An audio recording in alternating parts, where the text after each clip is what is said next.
En Argentina hoy el robo es institucional. Si yo voy a cualquier país del mundo y digo que los sindicatos se llevan el 3% de la masa salarial formal, se ríen y me dicen, bueno, ahora decímelo en serio. Entonces le digo, entonces voy a hacer lo siguiente, voy a leer la última ley que aprobó Alberto Fernández y me dice, ¿y con eso qué hago? Me dice Patricia, no, es que después voy a leer la anteúltima, y después la antepenúltima, y después la antepenúltima, y así voy a llegar hasta 1880. Creo que fue inédito, que creo que ningún presidente pudo a los 10 días poner sobre la mesa y a los 10 días después poner en el Congreso la ley bases, y creo que eso fue como que marcó lo que yo creo que es el fuerte de Javier, que es la capacidad de gestión.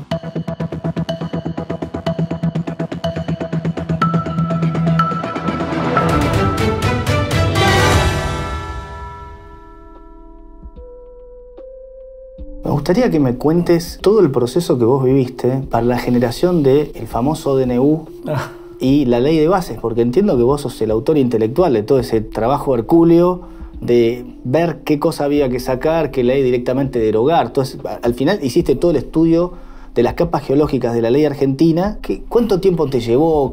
¿Trabajaste solo con eso? Porque, bueno, en su momento se lo habías puesto a disposición a Patricia Bullrich, pero la verdad que ganó Javier Milei y dijiste, sí, el trabajo ya está hecho. Vamos a ponerlo en práctica. Es una historia interesante. A mí por allá por mayo del 2022 me dice Patricia si le quería dar una mano con la campaña y yo le dije, mira, te doy una mano con la campaña, pero vos sabés que vas a fracasar, ¿no? Son a veces, digamos, recursos que yo tengo pedagógicos como para llamar la atención del interlocutor. Entonces me dice que no le voy a ganar a Larreta. No, sí, a Larreta le vas a ganar, porque yo ya ahí percibía que Larreta no estaba para nada en sintonía con lo que la sociedad estaba pidiendo, ¿no? Que era un cambio, y Patricia estaba como muy alineada con eso. No, vas a fracasar cuando seas presidente, como fracasó De la Rúa, como podríamos decir fracasaron todos los otros presidentes que han sido no peronistas, porque vos ahí es como que te estás subiendo a pelear contra este triángulo de las Bermudas, contra este status quo. Entonces, yo digo, es como subirte a un ring con Muhammad Ali. Yo te acompaño, subo al ring con vos, pero te aseguro que no voy a ser de gran utilidad. Entonces me dice, bueno, pero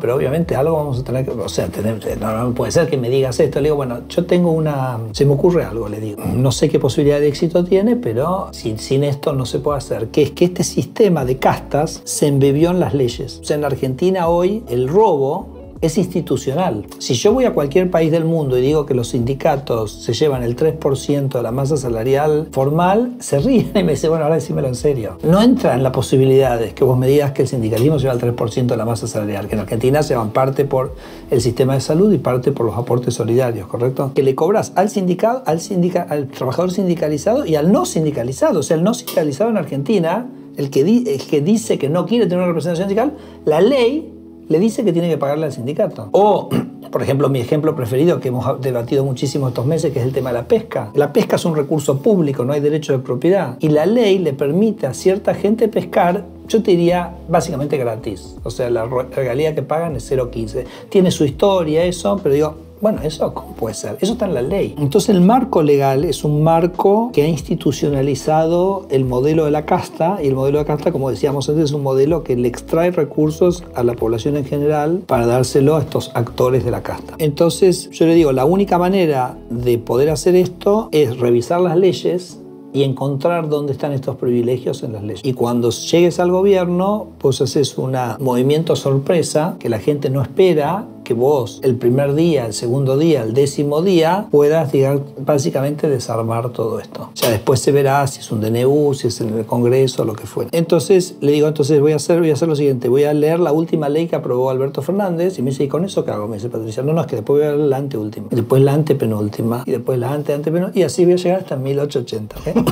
No, estás totalmente loco. Sí, le digo totalmente loco, pero vamos a hacerlo. Entonces armé un equipo core en la Universidad de San Andrés, que eran 4 de mis alumnos que yo había tenido de Derecho, que eran extraordinarios, un constitucionalista, que es Ricardo Ramírez Calvo, Maximiliano Fariña, que es el secretario de Transformación. Ese era como el grupo core. Y empezamos a hacer el trabajo, ¿ok? Por supuesto que en muchos casos nosotros tuvimos que recurrir. Teníamos un método que era muy interesante. Por ejemplo, alguien venía y decía, mira, te queremos ayudar con las leyes de medio ambiente, ponele.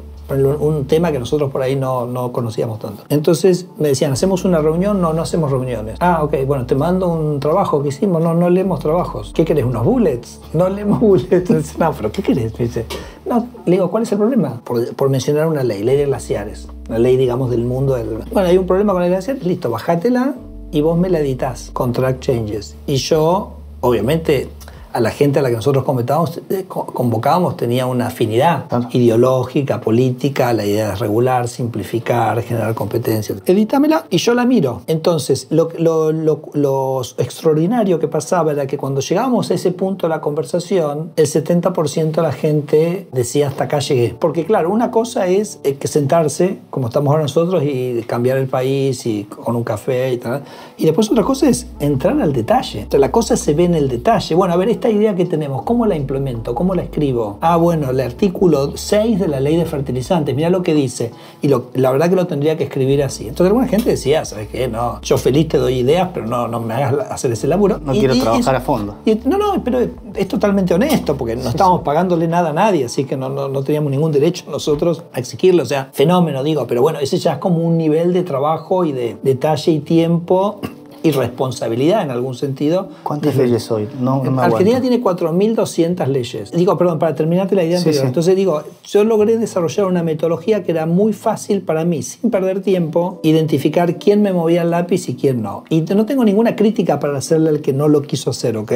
Hay gente que le tiene respeto a las leyes, por ahí a algunos le daban miedo de decir, mira, te doy las ideas, pero la verdad que no sé cómo hacer. No soy abogado, no me pidas ver una ley. Yo como fui diputado 2 años, le perdí un poco de respeto al proceso, ¿ok? Entonces, Argentina tiene 4.200 leyes, de las cuales unos 1.600 son tratados. Entonces eso nosotros no lo miramos porque no era algo sobre lo que íbamos a poder operar en el corto plazo, entonces nos quedó el resto y el resto las vimos todas. Ahora, otra cosa que también quiero comentarte que es interesante es que muchas veces vos tenías leyes, te contesta este ejemplo de ambiente, ¿no? Pero muchas veces vos ibas a un tema y venía un especialista del tema. Y a veces el especialista del tema, no por ningún interés, nada, ya estaba acostumbrado a trabajar en un sistema. Te voy a dar un ejemplo. Nos manda una persona un proyecto de reforma del mercado del Código Aerocomercial. Lo empiezo a leer y todo, uy, buenísimo.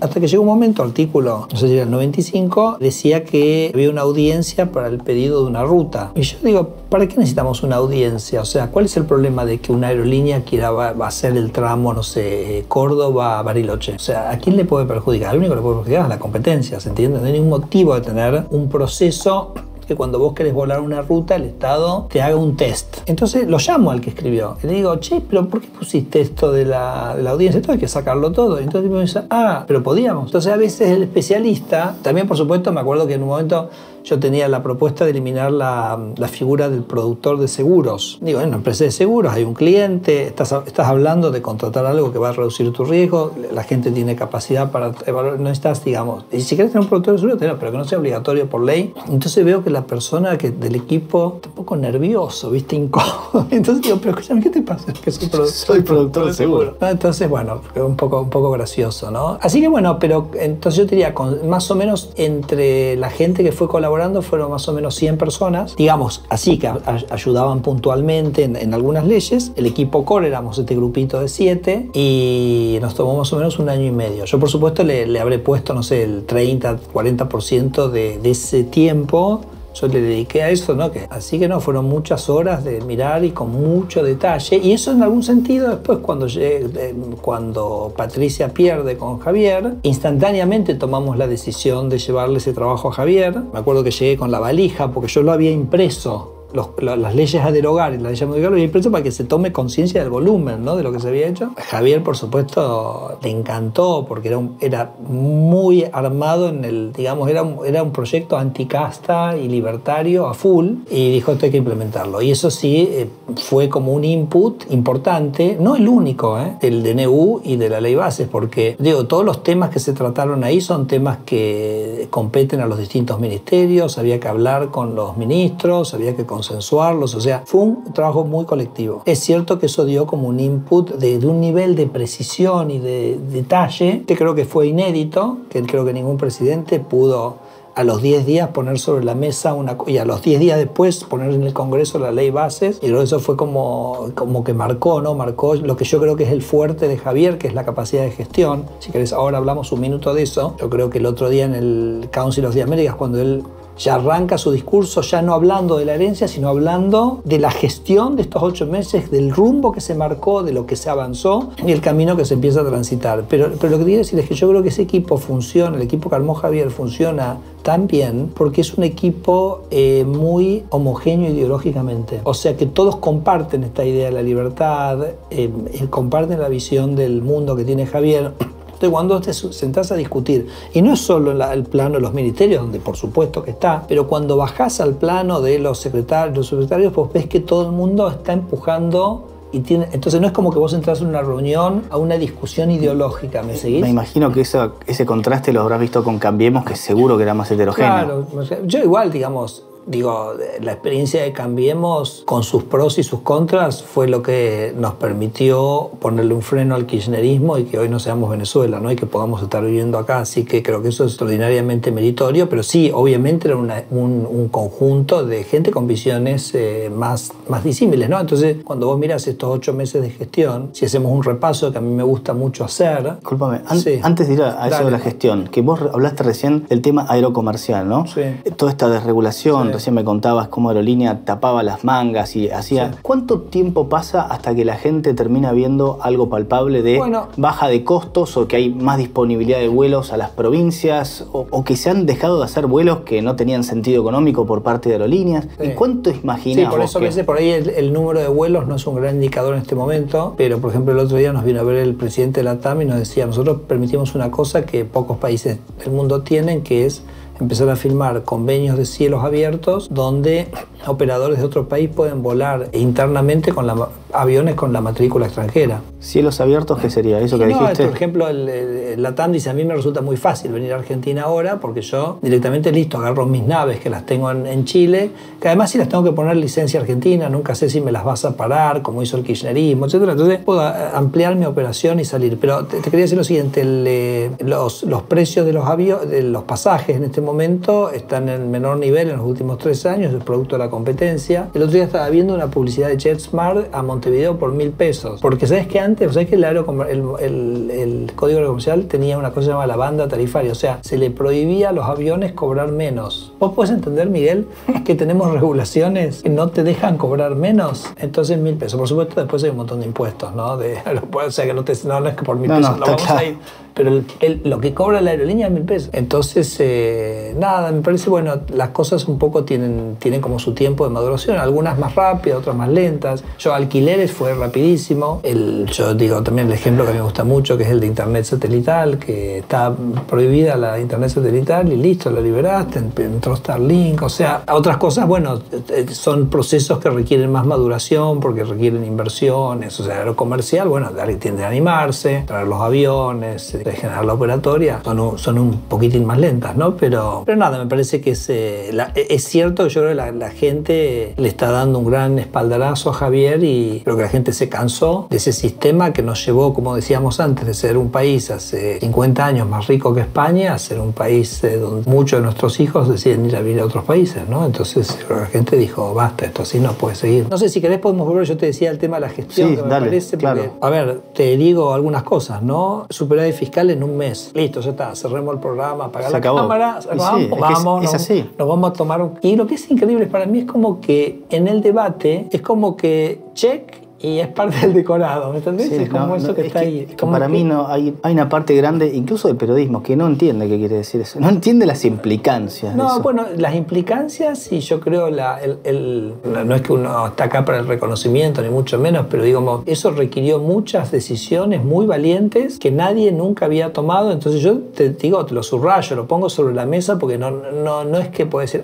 bueno, sí, listo, eso está. No, ¿Okay? claro. Entonces, en un mes. O sea, eso es impensado. Nos hubiéramos juntado a charlar hace un año y si alguien lo hubiera hecho en un mes superávit fiscal, o sea, realmente no hubiéramos creído, ¿no? Entonces creo que eso es muy impactante. Además, pensá, Miguel, que ese ajuste en gran medida se hizo ajustándole a la casta, ¿no? Porque cuando vos le parás las transferencias a las provincias, en ese sentido, nosotros sabemos que el gasto provincial está totalmente exorbitado. Cuando parás la obra pública, te das cuenta que la obra pública se había convertido en un mecanismo de control político, porque el gobierno estaba haciendo obra pública en las provincias y en los municipios, que es obra pública municipal y provincial, pero que el gobierno lo hacía para una manera de condicionar políticamente y que en realidad no tenía ningún sentido que esa obra pública la hiciera Alcantarillas en una municipalidad, ¿me entendés? No tiene ningún sentido que el gobierno lo hiciera, pero el kirchnerismo había montado toda una gran estructura de canalización de fondos políticamente dirigidos a través de la obra pública. Entonces, bueno, pero hoy lo podemos decir, hoy lo podemos ver, nadie hubiera creído que algo así era posible, ¿no? Entonces, eso bueno, por supuesto, cuando se ordena lo fiscal, la inflación empieza a caer, que ya es totalmente, diametralmente la situación de cuando arrancó Javier a la que tenemos en este momento. Y nosotros lo sabemos, porque los dos hacemos temas de macro, que con lo fiscal ordenado, la macro se ordena, ¿correcto? O sea, eso está bien sabido. Entonces eso es como un gran capítulo. Pasemos a otro capítulo. Seguridad. ¿Qué te puedo decir yo de la gestión de Patricia Bullrich, homicidios en baja, etcétera? O sea, no necesitamos explayarnos mucho en eso. Lo notable es que no hay más piquetes. Bueno, pero eso... Un taxista me lo decía el otro día, decía, ¿te diste cuenta? Y le digo, no voy por el centro hace rato, pero me dice, no hay más piquetes. Bueno, pero eso es la tarea conjunta de dos mujeres extraordinarias, que son Patricia Bullrich y Sandra Petovelo. Y yo ya te hablé de Patricia Bullrich, pero déjame hablarte de Sandra Petovelo un minuto, porque yo creo que el país va a cambiar. ¿Viste cuando hablábamos de la casta? Yo a esos los llamo los agentes bloqueantes. Son los agentes que no quieren el cambio, que te van a tratar de bloquear el cambio. ¿Okay? Por eso había un primer ministro francés que hablaba, el inmovilismo está en marcha y nada lo detendrá. ¿Okay? O sea, fantástico. Ese es el status quo que está tratando de que las cosas no cambien. La única manera para mí de debilitar a esa estructura que trata de que Argentina no vaya a otro lugar de mayor apertura, de mayor competencia y donde la sociedad no esté tan empobrecida por todas estas castas que le sacan recursos, es en algún sentido debilitando económicamente a esos agentes bloqueantes. Y un ejemplo para mí histórico es Menem con los militares. ¿Cuál era la materia prima de los militares? Los colimbas. Entonces cuando elimina la colimba, Menem los desfinanció. Acá no eran recursos financieros, eran recursos humanos. Listo, se acabó. Sandra Petovelo hizo lo mismo con los intermediarios de la ayuda social. Dijo, pero una cosa, si el Estado está poniendo plata, ¿para qué pone plata el Estado? Para ayudar a los más desprotegidos. Yo le voy a dar la plata a los más desprotegidos directamente. ¿Para qué necesito un flaco en medio que me lo intermedia esto? Entonces ella aumenta la UH, aumenta la asignación femenina. Vos habrás visto los gráficos que si sumás las dos cosas es un aumento muy, muy significativo, pero sin un peaje. Y esos intermediarios eran los que usaban el poder que le daba esa intermediación para llevar a la gente a hacer los piquetes. O sea, no solo les sacaban dinero, sino que los extorsionaban obligándolos a participar de los piquetes. Entonces, cuando Sandra Petovelo los desfinancia, se acaban los piquetes. Fíjate qué sencillo, ¿no? Ahora, yo lo que digo es que es sencillo. Cuando Sandra Petovelo decide hacer eso, vos te tenés que poner en los zapatos de ella cuando ella decide hacer eso, y ahí te vas a dar cuenta de la enorme valentía que ella tuvo. Yo a veces lo digo como que estás desactivando una bomba. Y decís, ¿cable azul o cable rojo? Porque vos no sabés qué va a pasar cuando cortas el cable. Y dijo, listo. Y anduvo. ¿Me seguís? Sí, claro. Entonces a mí me parece que también que eso sea parte del decorado, nada, me parece que es muy importante, ¿no? Bueno, creo que Luis Petri ha generado una revalorización, ¿no? de las Fuerzas Armadas. El desfile del 9 de julio fue el desfile de excombatientes de Malvinas más grande desde el conflicto. Mario Russo ha hecho cambios importantísimos en el sistema de salud. Bueno, muchos los impulsamos ya inicialmente en el DNU 70.